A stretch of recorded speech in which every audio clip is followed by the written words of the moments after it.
Hello and welcome to episode 29 of the She.Must.Knit podcast. My name is Erin and thank you so much for spending some of your time with me today. I hope you guys had a great week. We had a pretty uneventful week. I mentioned last time that it was Thanksgiving weekend here in Canada this past weekend, and we just had a nice relaxed weekend at home, all the family together, just chilling out, going out, doing some day trips and stuff like that.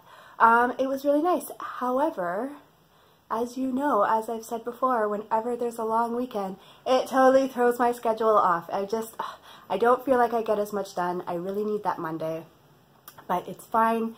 I had a good week. I didn't actually get done. I don't feel like I got a lot done, and I don't feel like I got, like last week when I was talking to you and I was like, okay, this is my plan. This is what I really want to work on. I feel like that plan just went out the window and I ended up working on totally different things. So yeah, I'm not where I thought I would be with my projects this week, but I will show you where I am. As usual, I'm going to take a quick sip of my tea. It's another Seven Sisters tea. This one is strawberry shortcake. This one I would definitely order again. I think this is the second time I've ordered it. It's really, really nice, both in the summer and as a, an after dinner tea or as an iced tea. It's just a really nice tea. So strawberry shortcake, very good. And then I think what I'm going to do is I am going to start with the project that I worked the least on and work up to the project that I worked the most on, because I had one project this week that just totally stole my undivided attention. That's all I wanted to work on, and I kind of had to make myself work on other things, but I really just wanted to work on that project. I don't know why. It's not the project that I thought I would have wanted to work on.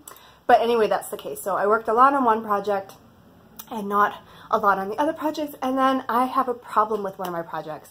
And you guys, why didn't you tell me? Anyway, I'll get to that when I get to that. Let's start with, like I said, let's start with the project that I worked least on, and those are my Tweety Brother socks.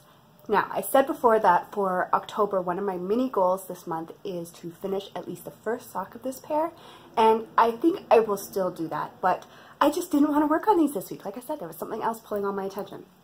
So this is where I was last week, and I put like maybe an inch on it, so not very much, but I'm working up the leg, and for me, the leg is like the quickest part. So if I just give these a few hours, I know I can get this first sock done. So just a quick reminder, I did the toe in Desert Vista Dye Works Zom Dinos, which was my September Desert Vista Dye Works Challenge pair of socks, and so this is some leftovers. The body of the socks is done in Dyed by Lindsay. It's a BFL base. She doesn't give the name, so I don't have a color name, but it's all these lovely fall kind of just really pretty colors. So I'm doing that. The body of the sock, plain vanilla, 70 stitches, and on my favorite sock needles, which are the Chiagu Mini Twist in 2mm. So that's really all I have to say about those, because I literally just put like 10 rows on those socks, but oh well. Okay, the next project that I spent the second least amount of time on, this is the one that, why didn't you guys tell me? Okay, so last week I was talking about my little Miss Margo poncho, and I was so sure that I was going to work on this a ton this week so that I could get it done as a finished object this week. Well, first, the other project was pulling on my attention. And then when I finally sat down to work on this, because I was like, okay, come on, you got to work on this, I discovered I've been doing the whole back panel wrong. So I showed this to you last week. I showed it. I held it up in all its glory, and nobody told me, hey, Erin, you're doing that back panel totally incorrect. So kind of stopped. I'll show you the front and the back again. So this is what it's supposed to look like. This is the front of the poncho, and I really, really love how this looks. I've really been enjoying this pattern. It's super easy. It has a really nice effect. It looks like you're doing cables, but you're not. It's just yarn overs and slip stitches and stuff. So I'm really, really happy with how the front turned out. And then I had mentioned last week how the pattern was so easy that when I started the back, I didn't really, I quickly referred to the pattern for the cast on amount and just kind of get going, but then I was fine. No, apparently that is not true. So I went to work on this week, and I don't know why, like what triggered me at that moment to be like, this doesn't seem right, and not, you know, all the inches before. This is what I showed you last week, and this is where I was last week. And so that's, I only put on like 4, maybe 5 rows since last week when I discovered that I was doing this completely incorrectly. Can you see the difference now? Can you see it?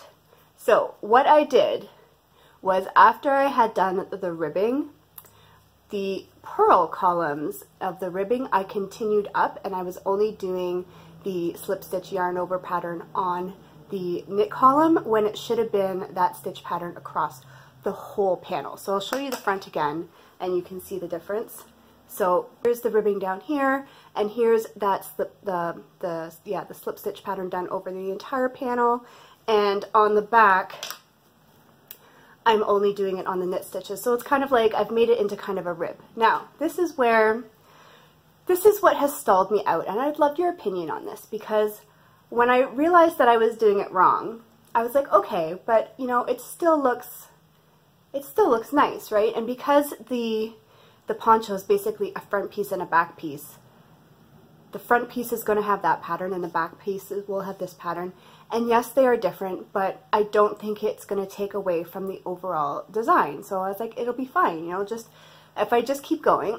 It's just a little different, but it will still look nice. You know, maybe the back just has a different design element to it. Well, even after telling myself that, I didn't go back to work on it. So I think subconsciously, even though I'm telling myself that this doesn't bother me, I think subconsciously it does bother me a little bit. But I don't want to rip all this out, so I'd have to rip all the way down to the ribbing to restart this panel. So I'm kind of torn. What do you think? Do you think I should just keep going and keep making it the way it is like this, even though it is incorrect, but it still looks nice? Or should I rip back to the ribbing and restart the pattern so that it matches the front? Let me know what you think, because I'm kind of torn, and like I've said, I've been happily working on another project, which I'm probably going to keep working on. So as much as I wanted to get this done really quickly, it's probably going to wait a little bit anyway. So I probably won't make my decision until after you guys see this. So let me know what you think. Do you think I should rip it out? Should I leave it? Because that's a fair bit of work. Like, I'm probably almost halfway through the back panel here. So anyway, I'd love your opinions. Let me know. And that's that. I did literally that much work on this project. And then finally, this is the project that has been taking up all my time. And I did not think it would be, because when I put this on my October goals list, if you remember, talking about my Girona top. So if you remember, my goal was just to work on it. I just wanted to put a little bit of work on it, maybe every month until the end of the year, and hopefully by the end of the year I would finish it and not have to carry it over as an unfinished object into the new year. So my goal this month was just to work on it. However, last week I showed you that I had gotten past the lace, so I had to, what was kind of stalling me on it to begin with was that I had to think and get through the lace panel.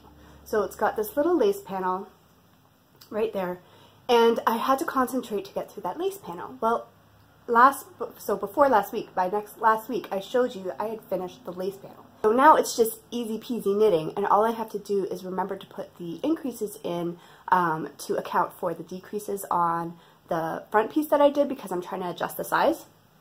So it's just easy peasy knitting, and this has been all I want to work on. So that little jellyfish guy there is where I was last week when I showed you. This is what I have added this week. I am now at the part where I am starting to do, you can see there's a little bit of edging there.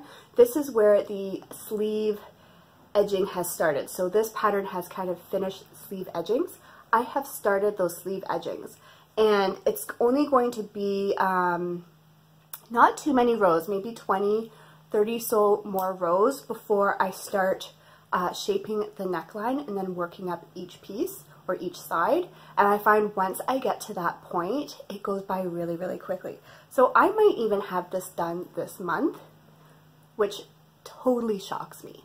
I was not expecting to, I was not, A, not expecting to want to work on this, and B, not expecting to have it done so early in the year. So this is what I've been putting all my time into this week, and I'm really, really pleased with it. As a reminder, I have the front piece here, and I'll try and show it back here so it doesn't turn the screen all funky. It is a two-tone top, so the front, it's reversible too, so it's hard to say front or back, but one side is a solid color, and instead of doing a scoop neck, I did a V-neck on this one.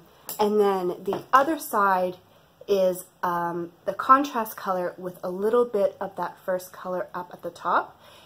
And I'm thinking I'm going to change that because I've decided on this piece, instead of doing a V-neck, I want to do kind of a wide scoop neck.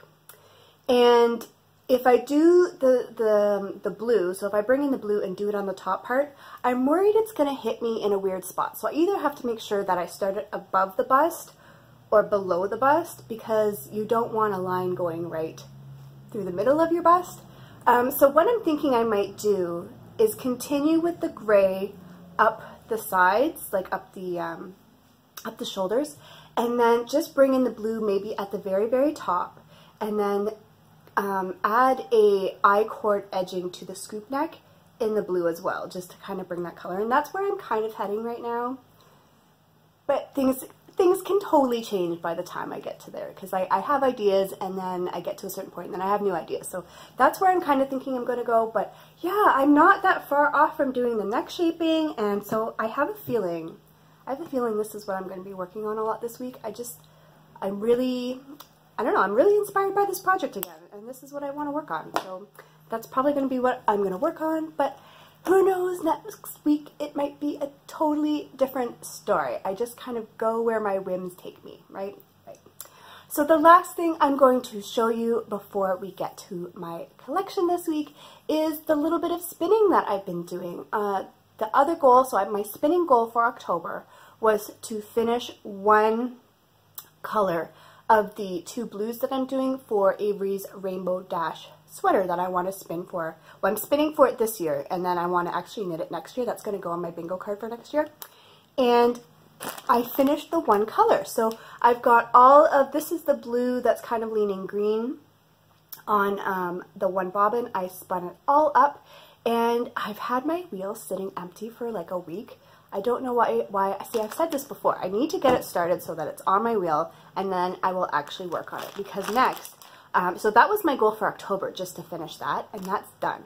So I'm thinking I'm going to start the next color, because if I can get this done by the end of the month too, then that's awesome. So this is the blue that is more like a sky blue, and my plan is to spin all of the fiber that I have of this color on a bobbin, and then two-ply the two together to try and get a nice marled effect and also a nice rainbow dash color. If I finish that by the end of the month, or even into a little bit of next month, I'm going to start spinning the next part, which is her rainbow part. So I'm going to be doing the sleeves of the sweater in the rainbow. It would be lovely if I was doing this next week, or not next week. That would be lovely, but this would be nice if I could get to this in November. That would be really cool, but we'll see. We'll see. So for now, I just need to get this on the wheel. I might do that after I'm done this, just to get it on the wheel so that every time I'm sitting down and I just have a moment, I can just spin on this. So that's my plan there, and I'm happy that I'm ahead of schedule with that spinning project. So that is all I have been working on this week, and next I have the collection. And last week I gave you a choice of either the squirrels or the woodland creatures, and the squirrels won the vote, and so I've done a collection with the squirrels, and I really, really, really love it. These colors are not colors that I would usually gravitate to or put together. This is one of the things that I love about these fabric votes, because you guys choose a fabric and then I use it as inspiration, and it kind of pushes me out of my normal, like, what colors I would pull to dye yarn with. So yeah, I'm really, really happy with how this collection turned out. I was able to get 3 bags of the fabric, so I have a sidekick size there, and then I was able to get one of my regular pouches, and on this one and the next bag I did a contrast bottom. So this is the regular pouch, And then I was able to do a wee sidekick, again with the contrast bottom. And all the bags have the same lining. And I love the lining. It kind of pulls in that mustard and the blue. And it's funny because I've had this lining forever. And it's one of those linings that doesn't go with a lot of things, but when it does go, it goes really, really well. I have used it with some other bags, and the bags, like the other fabrics that I find to match it with, that it matches, it just complements it so well. So I love how that lining fabric complemented the squirrel fabric. So those are the bags. And then for the yarn, I did 100 gram skein of my soft socks, so just your 75-25 wool nylon blend, and this is it here. So a nice purple base, and then all those little specklies of the autumn colors, and then the pops of aqua. So that is the 100 gram skein, and then I did one sock set. So again, lots of pretty autumn colors and purples, and then I did an aqua mini to pull from the aqua speckles in there. So that is the sock set. Those will be all in the shop probably by the time you see this. I will make sure they are in there. And then I have the fabric vote for this week. Now, I normally don't do seasonal fabrics. I've said this before, I don't know, I'm not a seasonal person. But you guys loved the holiday collection I did. Thank you so much for everybody who ordered from the holiday collection. That went over really, really well. And I thought, you know what? A lot of my fabrics that I have right now, I need to order some more in, are very bright and like spring and summery, and I wasn't in the mood for that. So I tried to look through my fabrics to see if I could find any more kind of fall or seasonally appropriate fabrics. And I found some Halloween fabrics. I don't know if this is going to interest you at all, but I do have some Halloween fabrics, and then I found one kind of more fall fabric. And you can let me know what you guys think, if you have a preference, or if you like all of them. I might be willing to do kind of a larger fall/Halloween collection. Let me know what you think of these fabrics. So the first one I have is this just field of jack-o'-lanterns with these very stern looking owls sitting amongst the jack-o'-lanterns. So that's the first choice, the jack-o'-lanterns. And then I have this one here, which is really, really cute, and it has all kinds of like little, is that upside down? It's totally upside down. All these little Halloween, it's still, okay, there must be, are they different directions? They go in different directions. Okay, I'm not crazy, because I was like, it's upside down still. Why is it still upside down? You'll just have to look at it in different directions. So there's all these like little Halloween motifs. I'll turn it around so you can see the other ones. All these little motifs. They're very, very cute. So I have that one there. And I think with all of these, because I did have other fabrics, but some of them are just like, were just two colors, and I have to look at it from the perspective of also dyeing yarn to go with it. And so there has to be some interest. I think this one would make a really fun kind of Halloween yarn. Same with this one. This would make a really nice fall, like seasonal yarn. So I think this one would be really nice inspiration for yarn as well. And then the last fabric I have is more just like straight fall. And it's all these kind of, you know, stylized, sketched out leaves. But again, if you look at the colors, I think the colors, how they would translate to yarn, could be really interesting. So I'm giving you guys 3 choices this week. Let me know if you have a strong favorite, or if you like all of them and you would like to see a larger collection altogether. I'm willing to do that as well. So just let me know your thoughts on that. Let me know what you think I should do with my Little Miss Margo poncho, because I'm kind of stuck on that right now. And then otherwise, that's all I have. So that's all I have for you this week. I hope you enjoyed this episode. I know it was a little on the shorter end, but for those of you who have said that you like longer episodes, I have something planned for next week that's a little different. I think it's going to be really fun, and I think it will probably be on a little bit of the longer end. So hopefully you will enjoy that, and I think it's going to be a lot of fun to put together. I'm still working on that. So yeah, I hope you guys have a great weekend and get lots of crafting done and get lots of work done on whatever projects you are working on. And I will talk to you soon. Bye.